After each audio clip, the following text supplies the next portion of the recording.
අද අපි සාකච්ඡා කරන්නේ මගේ මේ විඩියෝ සීරිස් එකේ පළවෙනි විඩියෝ එක. මේක මම නම් කරලා තියෙන්නේ Before Desire කියලා. මේකදී අපි ඉස්සෙල්ලම සාකච්ඡා කරන්නේ භාෂාව සහ මනස. ඒක අපි ආරම්භ කරනවා මිනිස්යාගේ මූලික යුගවලදී මීට අවුරුදු ලක්ෂ 5කට පමණ පෙර තත්ත්වවල ඉඳලා කොහොමද මේ අපි අද ඉන්න ඒ කියන්නේ ආර්ටිෆිෂල් ඉන්ටෙලිජන්ස් යුගයේ දක්වා එන්නේ කොහොමද කියන එක ආරම්භයක් වශයෙන් ඒක සාකච්ඡා කරන්න අවශ්‍ය වෙන පසුබිම් සකස් කර ගැනීමක් වශයෙන් අපි මූලිකවම කල්පනා කරනවා භාෂාව ආරම්භෙන්න මිනිසයා භාවිතා කරන්න මෙවලමක් විදිහට භාෂාව භාවිතා කරන්න පෙර තිබුණේ මොන වගේ තත්ත්වයක්ද කියන එක. මේක අපට අතිශය වැදගත් ඉදිරියේ අපි කරනු ලබන සැසඳීම් වලට. ඒ හින්දායි ඒක අපි මුලින්ම ආරම්භ කරන්න තැනක් විදියට ආරම්භක ලක්ෂ්‍ය විදියට අපි ඒක භාවිත කරන්නේ. අපි ගත්තොත් එහෙම වචන වලට කලින් එහෙම නැත්නම් නාමපද වලට කලින් අපි බාහිර ලෝකය මිනිස්යා කොහොමද ඒකට රියැක්ට් කරේ ඒකත් එක්ක ප්‍රතික්‍රියා කළේ කොහොමද කියන එකේ මූලික අවස්ථා මවා ගන්න තමයි අපි මේ උත්සාහය දරන්නේ මේ වෙලාවේ. ඒ කියන්නේ අපිට පරිණාමීය මනෝවිද්‍යාවේ මූලික අදහස් කීපයකට යන්න පුළුවන් මේ තත්ත්ව මොන වගේද කියලා දැනගන්න මේ භාෂාවට කලින්. අපේ ප්‍රයිමල් ඒ කියන්නේ ප්‍රාථමික අවශ්‍යතා විදියට මුල් යුගයේ මිනිසෙන් තුළ තිබෙන්න ඇතයි කියලා අපි සලකන්නේ පරිණාමීය මනෝවිද්‍යාවට අනුව සතුරන්ගෙන් බේරීම, ඒ කියන්නේ ආරක්ෂාව, ඊළඟට වසවිස සහිත ආහාර අවොයිඩ් කරලා මේ තමන්ගේ පැවැත්මට උදව් වෙන ආහාර පාන සොයා ගැනීම, ඊට පස්සේ වර්ගය බෝ කර ගැනීම සඳහා සහකරුවන් තෝරා ගැනීම. ඉන් එහා තමයි අනිත් සියලුම අවශ්‍යතාවන් මොඩියුල්ස් විදියට. ඒ කියන්නේ අපේ බ්‍රේන් එක මෙහෙම පරිණාමීය ප්‍රොසෙස් එකේ යද්දි බ්‍රේන් එක යම් යම් මොඩියුල්ස් නිර්මාණය කරගන්නවා.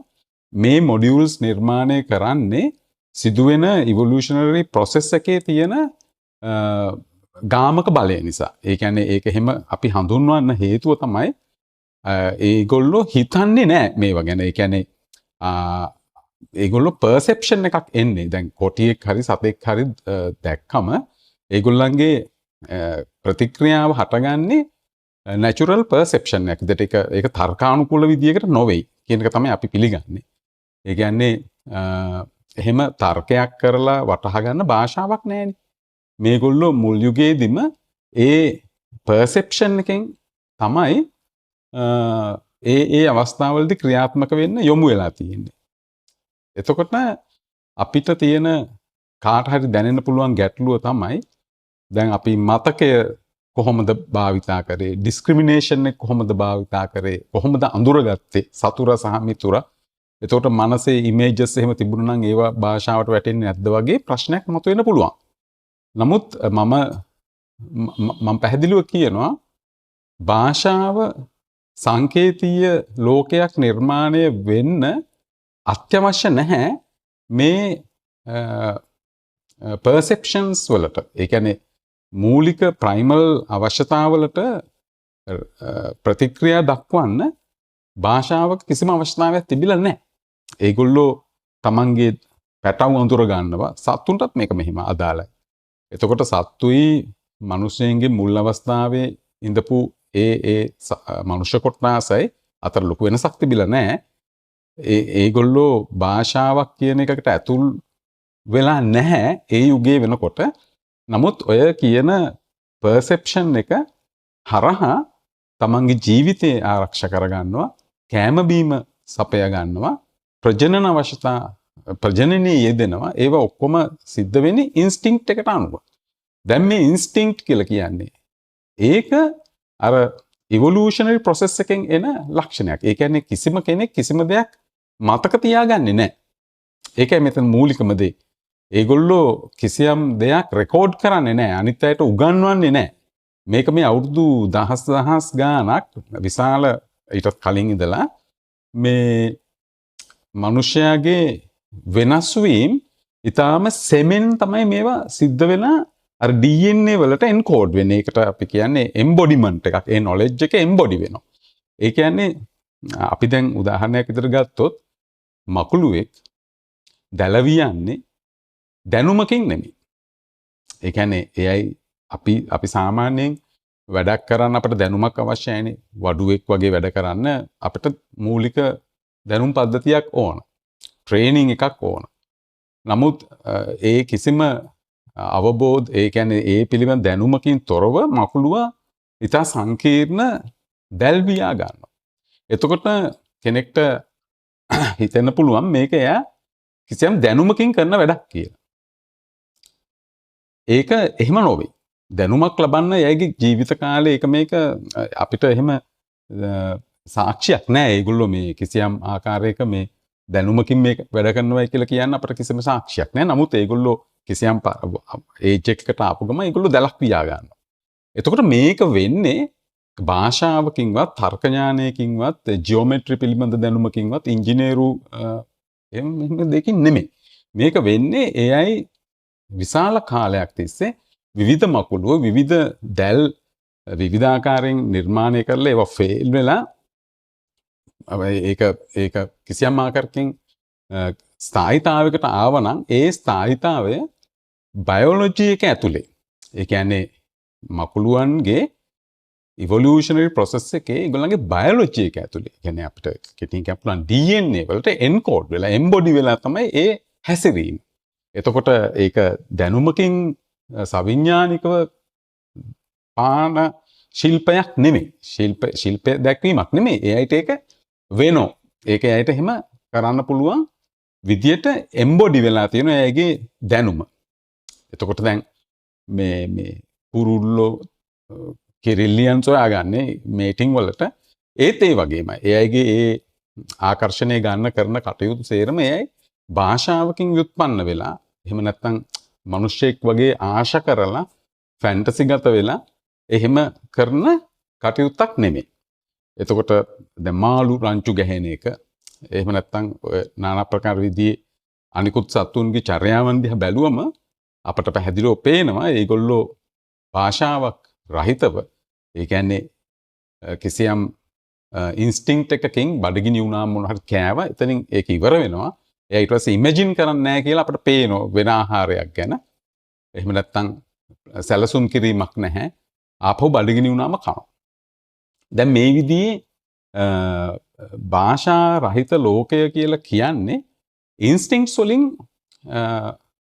පැවැත්මට අදාළව තියෙන බාධා වලට අනුගත වෙමින් යෑම. එතකොට දැන් එහෙම නොවන අය පරිණාමීය ඒ process එක ඇතුලේ ඒගොල්ලෝ නැති වෙලා යනවා. එහෙම ඇඩප්ට් වෙවි ඉන්න කට්ටිය පරිසරයට මූලික වශයෙන් මේගොල්ලෝ සර්වයිව් වෙනවා.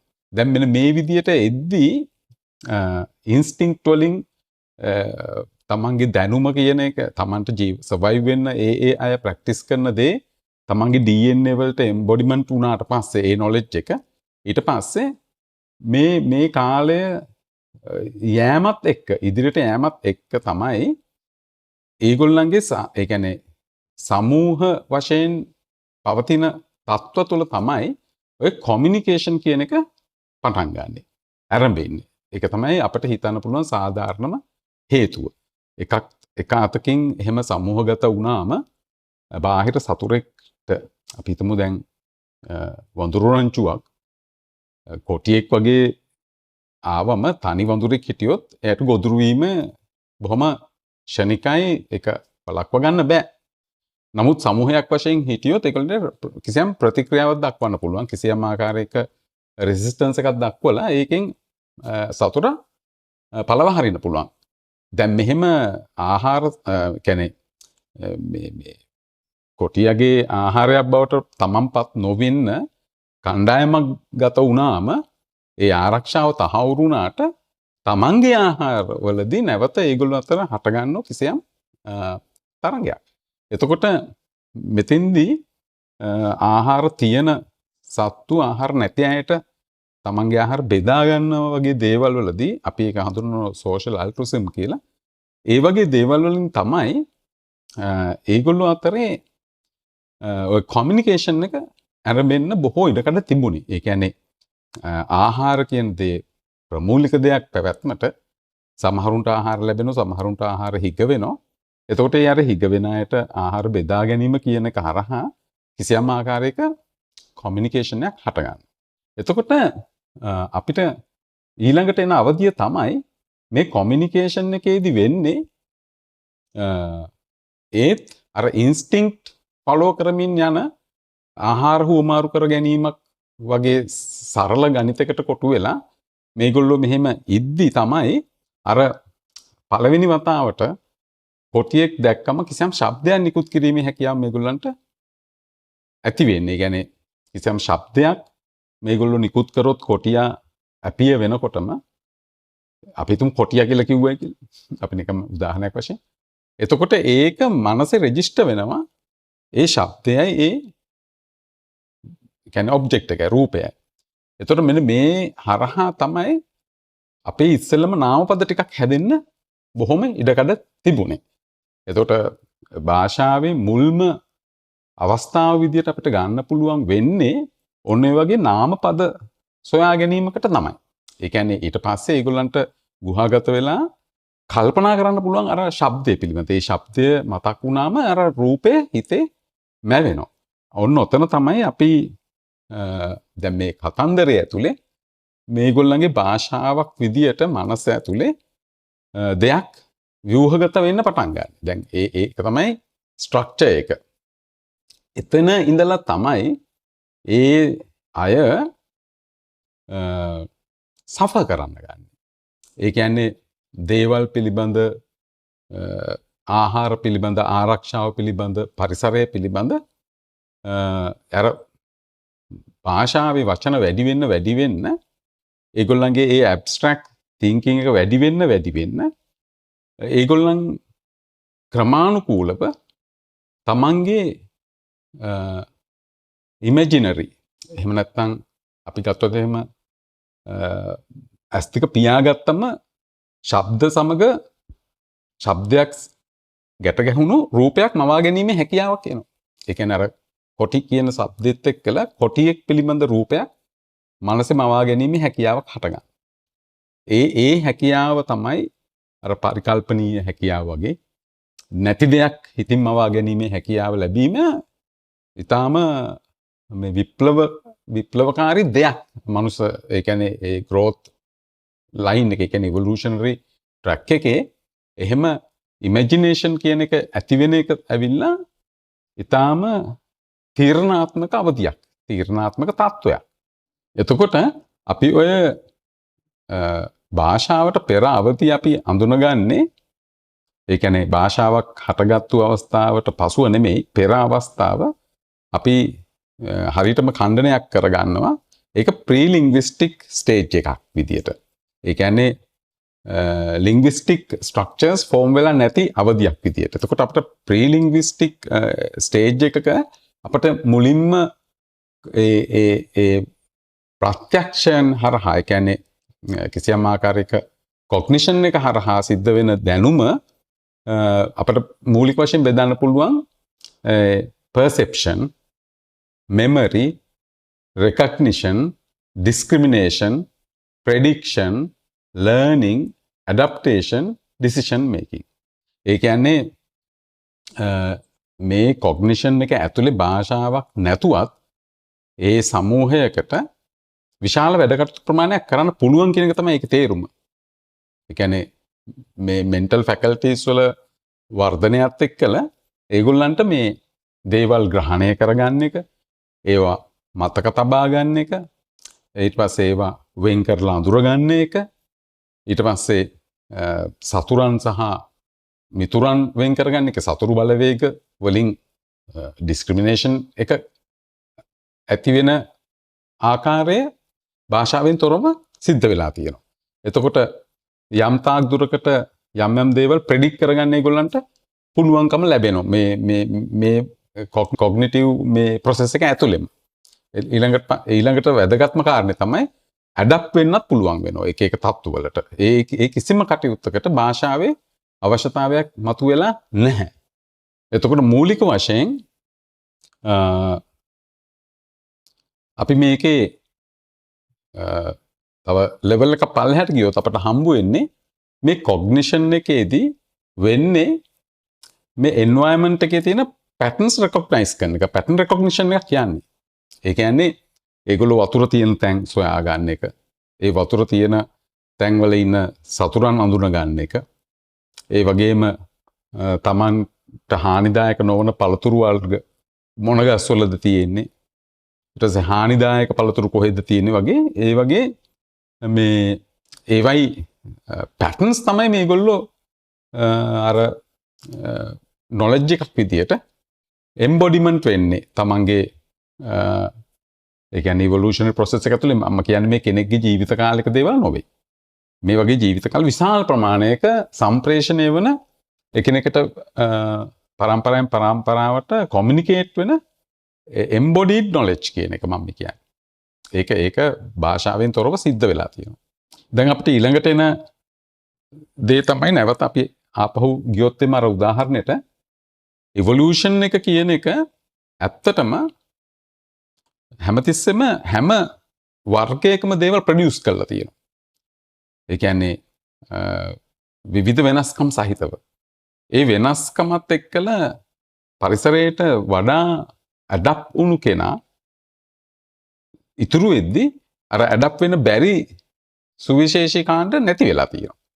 දැන් මේකෙන් වෙන්නේ මේ DNA වලට DNA විසින් මේ දැනුම සම්ප්‍රේෂණය කරන එකේ ඒ ක්‍රියාදාමයට අර ඉතුරු වෙන අයගේ ඉන්ස්ට්‍රක්ෂන්ස් විතරයි යන්නේ. ඒ කියන්නේ මේ ඉවොලූෂනරි ප්‍රොසෙස් එකේදී හඳුනා ගන්න පැටර්න්ස් අනාගතයට යන්නේ අර ඉතුරු වෙන අය හරහා. දැන් මේක තමයි හරිම වැදගත්ම කාරණේ. මේ බයොලොජි එක ඇතුලේ තමයි මේගොල්ලන්ගේ දැනුම එම්බොඩි වෙන්නේ. අපි දැන් මේ ඉවොලූෂනරි ප්‍රොසෙස් එකේ ආපු දැනුම එම්බොඩිමන්ට් වෙනවයි කියන ස්වභාව ධර්මයේ ක්‍රියාවලිය අපට පුළුවන් ඕනනම් දකින්න ආටිෆිෂල් ඉන්ටෙලිජන්ස් ඇතුලේ කොහොමද ඒ වගේ ඇනලොජිකලි සමාන වෙන ප්‍රොසෙස් එකක් බව අපි තේරුම් ගන්න කියන එක. ඒ කියන්නේ අපි AI සිස්ටම් එකකට ගොඩාක් ට්‍රේනින් ඩේටා දීලා ඒකේ ඇතුලේ ඒවා එන්කෝඩ් වෙලා ඒ කියන්නේ ඒවයි නෙක්ස්ට් ටෝකන් ප්‍රෙඩික්ෂන් වලට අවශ්‍ය වෙන probabilistic data calculate වෙලා ඒ large language model එකක් process වෙනවා. මේක කාලයත් එක්ක තමයි සිද්ධ වෙන්නේ. කියන්නේ එක වර සිද්ධ වෙන දෙයක් නොවේ. විශාල කියන්නේ මිනිස්සයා විසින් රචනා කරන ලද විවිධ ටෙක්ස්ට් මම කියන්නේ මේ large language model එකක වගේ ෆීඩ් කරලා කවදාකවත් AI වලට අපි කියලා දෙන්නේ නැහෙනි grammar rules. එහෙම එකක් නැහැ. එයා grammar rules හොයා ගන්නවා. අපේ ටෙක්ස්ට් එක ඇතුලේ තියෙන දේවල් වලින් grammar rules මොනවද කියලා AI තමයි හොයාගන්නේ. AIගේ විදියට. හරියට අර evolutionary process එකේ මේ යම් සත්තු අසාර්ථක වෙන අයගේ පැවැත්ම නැහැනේ. සාර්ථක වෙන අයගේ පැවැත්ම DNA එක ලියා ගන්නවා. ඒ වගේම දෙයක්. DNA එක ලියාගන්න ඉස්සරහට ගෙනියන්න. ඒ වගේ large language model එකකත් එයා grammar ඉගෙන ගන්නවා නොවේ මේ අපි feed කරන data වල තියෙන structure එක විසින් එයා ඉගෙන ගන්නවා අපේ සියලුම grammar එක එයා විසින්. එහෙම grammar එකක් කියලා rule එකක් එයයි දැනගන්නේ නැහැ. අපි එයාට එහෙම grammar rules අපි කියලා දෙන්න යන්නෙත් නැහැ. නමුත් AI ඒක දැනගන්නවා අර evolutionary process එකේ DNA එකක් ඇතුලේ අර හොඳ දේවල් embed වෙනවා වගේ embody වෙනවා වගේ analogically මම කියන්නේ. එහෙමම කියන එක නෙමෙයි. ඒක ඇතුලේ යම් දේවල් වල වෙනස්කම් තියෙනවා. නමුත් ඒහා නිකන් අපිට බලන්න පුළුවන් මේ දෙකේ analogical similarity එකක්. එතකොට දැන් එහෙම බැලුවම ඒ large language models පවා ඉවොල්ව් වෙලා තියෙනවානේ. ඒ කියන්නේ කෙටි කාලයක් තුල එක මොඩල්ස් නැවත නැවත කරෙක්ෂන්ස් වලට පාත්‍ර වෙලා වෙනස්කම් තාක්ෂණික වෙනස්කම් ඊට පස්සේ ඇල්ගොරිතම් වල කරන වෙනස්කම් එහෙම ඊට පස්සේ පැරාමීටර්ස් ප්‍රමාණවල කරන වෙනස්කම් වැඩි කිරීම ඒ වගේ දේවල් වලින් ඒකත් ඉවොල්ව් වෙලා එන්නේ. එතකොට දැන් මේ ඉවොලූෂනරි ප්‍රොසෙස් එක අපේ ස්වභාවික ඉවොලූෂනරි ප්‍රොසෙස් එකේ වේගයයි ඒක හරි ස්ලෝ වෙන්නේ. ඒක අවුරුදු මිලියන් ගණන් තිස්සේ තමයි ඒක වෙනස් වෙවි යන්නේ. ඒකට කිසියම් වෙනසක් ඇපිය වෙන්නත් පරම්පරා සැලකුතු ප්‍රමාණයක් යන්න ඕන. මට ඒවයි ෆිගර්ස් කියන්න බෑ. මේ එහෙම ප්‍රොසෙස් එකක් හරි ස්ලෝ. ඒක ඇත්තටම මෙෂර් කරගන්න හරි අමාරුයි. එහෙම බලන් ඉඳලා දකින්න බෑ. ඒ පරම්පරා විශාල ප්‍රමාණයක් යන්න ඕනේ යම් කිසියකට. දැන් මේකම අපි හුඟක්ම ඩෙන්සිෆයි කරොත් මේක ඉතා කුඩා කාලයකට වගේ ගෙනාවොත් අපිට දැක ගන්න පුළුවන් අපේ ඔය large language model එකක් ඉවොල්ව් වුණ විදිය. ඒක බොහොම ඉක්මනින් වෙලා එනවා. දැන් අර අපිට සමහර processes බලන්න පුළුවන් accelerate කරලා. කියන්නේ ගොඩාක් කාලෙ ගත වෙන ඒවා log scale වලට වගේ ගෙනල්ලා අපිට පුළුවන් ඒවා ඉතා කෙටි කාලවලදී ඒ වෙනස්කම් මොඩල් කරන්න. ඒ වගේ තමයි අර ඉවොලූෂනරි බයොලොජිකල් ඉවොලූෂනරි ප්‍රොසෙස් එකේ ස්පීඩ් එකට සාපේක්ෂව ගත්තොත් අපේ large language models වල ඉවොලූෂනරි ප්‍රොසෙස් එක ඒක ඇතුළ කොහොමද හැදෙන්නේ ටික ටික භාෂාවේ ව්‍යුහ අඳුරගන්නේ කියන එක ඒ දෙකේ එහෙම සිමිලරිටි එකක් තියෙනවා. ඒ රේට්ස් වල වෙනස්කමක් තියෙනවා. නමුත් ඒ අර එම්බොඩිමන්ට් කියන එක අපට පැහැදිලිව පේනවා. එතකොට අපට ග්‍රැමර් රූල් එකක් අහන්න බෑනේ. දැන් DNA එකක් ඇතුලේ පරීක්ෂා කරලා අපට මේ දැනුම ආවේ කොහොමද? මකුළු වගේ ඒ දැනුම තියෙන මොන කොටසද කියලා වගේ එහෙම මම නම් දන්න තරමින් හොයන්න බෑ එහෙම. ඒක හිට අර අපේ බ්‍රේන් එක ඇතුලේ අපි හීන දකින එහෙම නැත්නම් අපි විෂුවලයිස් කරන දේවල් අපට නියුරෝ සයන්ස් ඇතුලේ බ්‍රේන් එක මේ කපලා කොටලා බලලා ඒ පින්තූර හොයන්න බෑ වගේ. එතකොට මේකේ තියෙන්නේ ඒ දැනුම තියෙන්නේ කොහෙද කියන එකට වඩා ඒ දැනුම එෆෙක්ට් එකක් විදිහට එන විදිය වැදගත් වෙන්නේ. ඒ කියන්නේ අපට එහෙම පින්තූරයක් එහෙම නැත්නම් වචනයක් මොලේ තියෙන තැන හොයන්න බැරි වුණාට මේකේ සමස්ත ක්‍රියාවලිය ඇතුලේ මේ ඒව ප්‍රතිඵල විදියට මතුවෙනවා. අපි ගත්තොත් එහෙම මේ නූතන අර්ථෙන් ඒ කියන්නේ නියුරෝ ඒ කියන්නේ ස්ට්‍රක්චර් එකකින් ඇතිවන බයොලොජිකල් ස්ට්‍රක්චර් එකකින් ඇතිවෙන එෆෙක්ට් එකක් විදියට. නමුත් ඒක සිද්ධ වෙන යාන්ත්‍රණේ අපිට කාටවත් පේන්නේ නැහැ. දැනගන්න විදියකුත් නැහැ. අපිට පුළුවන් මෙෂර් කරන්න පුළුවන් දේවල් තියෙනවා. ඔය එක සෙන්සර්ස් මොලේ තැන් වලට හයි කරලා අපිට මෙෂර් කරන්න පුළුවන් බ්‍රේන් ඇක්ටිවිටි එක. ඒක කරලා තියෙනවා. දැන්පත් කරනවා. එතකොට සමහර ලාවට මේ අපිට AI මොඩල් එකක් වගේ එකක් ට්‍රේන් කරන්න පුළුවන්. ඒ වගේ මොලේ ක්‍රියාකාරීත්වයේ එක පින්තූර පෙන්නලා එතකොට ඇක්ටිවේට් වෙන ඒරියාස් වලට අනුව එහෙම කරලා AI මොඩල් එකක් වගේ එකක් ට්‍රේන් කරන්න පුළුවන්. ඒක දැන්ට කරනවා. අපිට ඒ පින්තූරේ පෙන්නුවම AI මොඩල් එකෙන් එයා කියනවා මේ දැක්කේ මේක කියලා. ඒක ඇවිල්ලා ඒ වෙන එකක්. එතන තියෙන්නේ අපේ බ්‍රේන් ඇක්ටිවිටි ඒරියාස් වල සිද්ධ වෙන වෙනස්කම් සෙන්සර්ස් වලින් මෙෂර් කරලා ඒ වගේ මෙෂර්මන්ට්ස් ගොඩාක් කරලා විවිධ ඉමේජස් වල තියෙන එකෙන් ඊට පස්සේ ඒ දෙක කෝරිලේට් කරලා ඒ කියන්නේ ට්‍රේනින් ඩේටා වලින් ඊට පස්සේ මේ ටෙස්ට් ඩේටා වලට මාරු වෙලා ඊට පස්සේ ඇත්ත මොඩල් එකට ගිහිල්ලා දවුනෝ වගේ කතා. නමුත් අපිට ඔය මකුළුවෙක් කොහොමද දැලවියන්නේ වගේ ප්‍රශ්න වලින් අපි වටහා ගන්න දේ තමයි ඒ අයගේ දැනුම් සමහර දැනුම් වලට භාෂාවක අවශ්‍යතාවයක් නැහැ කියන එක. දැන් අපි සාමාන්‍යයෙන් පිළිගන්නේ අපි දන්න සියලු දැනුම භාෂාව මතනේ. අපට නාමපද විතරක් නොවේනේ තියෙන්නේ. අපිට මෙහෙම කරලා පෙන්වන්න බැරි දේවල් ගැනත් අපිට පද වචන තියෙනවනේ. දැන් ඩෙමොක්‍රසි කියලා කිව්වොත් ඒක අපිට මෙහෙම පෙන්වන්න බෑ.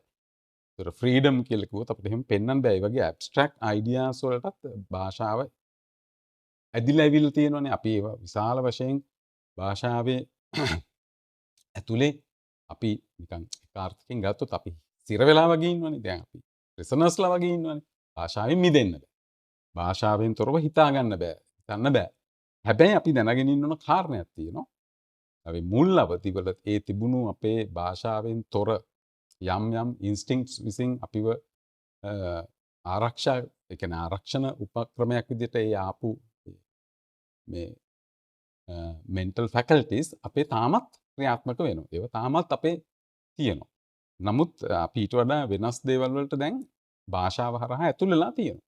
දැන් අපි ආපහු මුලින්දලා ගත්තොත් සරලව මයින්ඩ් එක දිගටම තිබුණා කියලා සහ ඒකේ ඊට පස්සේ තමයි ලැන්ග්වේජ් එක ඇවිල්ලා අපේ අර ආපු ෆැකල්ටිස් ඒ කියන්නේ මෙන්ටල් මොඩියුල්ස් රීස්ට්‍රක්චර් කරන්න කියන එක. ඒක තමයි ඉවොලුෂනරි සයිකොලොජි වල බෑග්ග්‍රවුන්ඩ් එක වෙන්නේ. ඊළඟට ලැන්ග්වේජ් එක මුලින් ඉඳලා තිබිලා ලැන්ග්වේජ් එක විසින් මයින්ඩ් එක ක්‍රියේට් කරා කියලා කියන එක තමයි අනිත් ස්කූල් එකක් තියෙන්නේ. නමුත් අපිට වැදගත් වෙන්නේ අපි කොහොමද ඇතුල් වෙන්නේ භාෂා ලෝකයෙන්. ඒ කියන්නේ ඔරිජින් එක කුමක් හෝ උබතෝ කෝටිකක පැටලුණත් අපිට වැදගත් කාරණේ වෙන්නේ අපි කොහොමද භාෂාව හරහා ඩිසයර් එකට, සෆරින් වලට, ෆැන්ටසි වලට, ඩෙඩ් ඩ්‍රයිව් වලට, සබ්ජෙක්ට් එකට ඇතුල් වෙන්නේ කියන එක. ඒක තමයි අපිට අපේ තියෙන ලොකුම ප්‍රහේලිකාව. එතකොට කිසියම් ජීව කොට්ටාසයකට දේවල් දැනගන්න පුළුවන්, මතක තියාගන්න පුළුවන්, ඒවා වෙන් කරලා හඳුනා ගන්න පුළුවන්. ඉගෙන කිසියම් ආකාරයක ඉගෙනීමක් තියෙනවා. දැන් මකුලුව දැලක් වියන් ඉගෙන ගන්න භාෂාවෙන් තොරව අපි ඒක දැන් ඊට කලින් කතා කරා.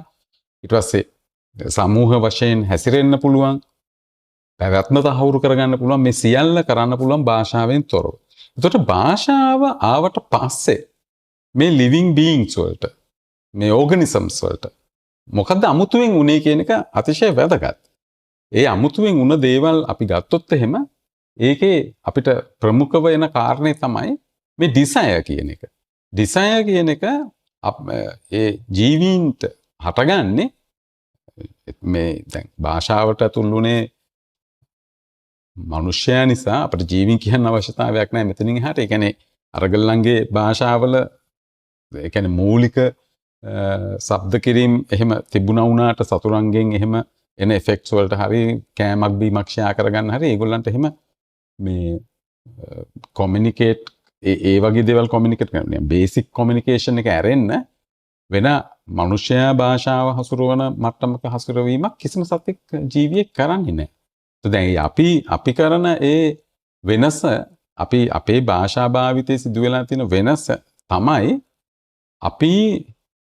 අපිට ලැබිලා තියෙනවා අර භාෂාව නැති අයට නැති ගුණාංග විශාල ප්‍රමාණයක්.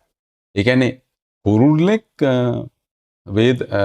කලකිරෙන්නේ නැහැ. කාංසාවටපත් වෙන්නේ නැහැ. සාංකාමය තත්වයක් ඇති වෙන්නේ නැහැ. ඒ කියන්නේ සතෙක් මේ අනාගතය ගැන හිතලා වොරි වෙන්නේ නැහැ. ඊට පස්සේ නැති වෙච්ච කෙනෙක් ගැන දුක හිතන්නෙත් නැහැ. එහෙම නැත්තම් සැලසුම් කරන්නෙත් නැහැ. ඒ මොනවත් නැහැ.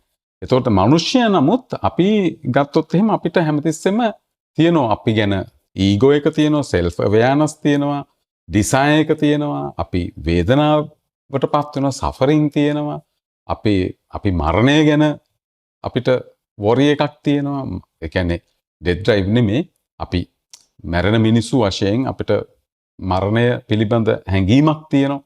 අපි අනිත් මිනිසුන්ගේ මරණයන් වලදී ඒ විදියට ක්‍රියාත්මක වෙනවා. ඒගොල්ලොත් එක්ක ඒ වේදනාව දුක බෙදා හදා ගන්න වගේ දේවල් වලට එකතු වෙනවා. ඒ වගේ ගොඩක් දේවල් අපිට භාෂාවත් එක්ක ඇවිල්ලා මූලික වශයෙන් අපේ ඊට පස්සේ කලා කටයුතු වලට ඇතුල් වෙනවා, සාහිත්‍ය කටයුතු වලට ඇතුල් වෙනවා, ගණිතයට ඇතුල් වෙනවා. ඒ වගේම සිවිලයිසේෂන් එකක් බිල්ඩ් අප් වෙනවා. මේ සියල්ලේ කෝනස්ටෝන් එක වෙන්නේ මේ භාෂාව කියන එක.